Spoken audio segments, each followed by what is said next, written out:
living 2,300 feet down on the surface floor or living in shallow waters near the shore.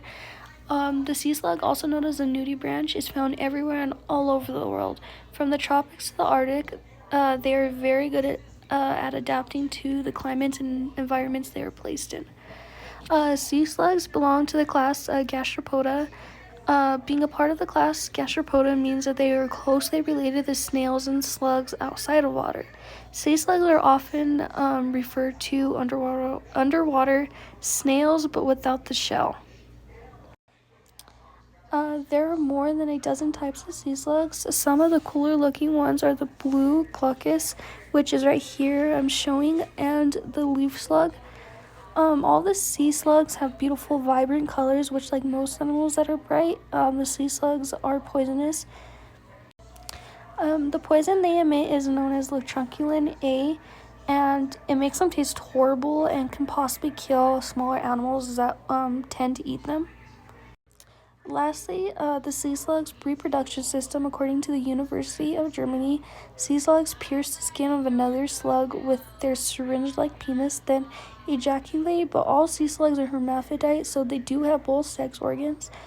But when mating, they both act as males since it's more productive when fertilizing more than one slug.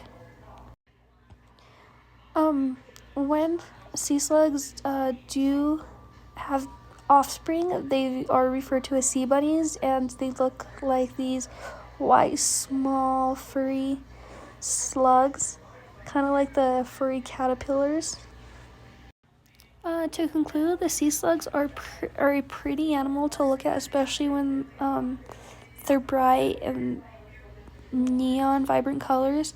They are not extinct or endangered, but they are considered a delicacy in parts of the world, more on like the Pacific side.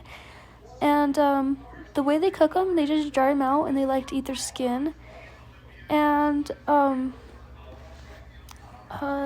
they are also known as sea cucumbers, and some of them could actually grow up to a foot and live 1 to 4 years. This slug was probably the biggest one I could find, and they do get pretty big and pretty chunky, and sometimes they do wash up on beaches, or like when the tide comes in, and then when it leaves, they stay stuck under rocks and stuff, so it's kind of common to find them under rocks or something when you're walking on the beach. But I think these animals are really cool and really fun to look at.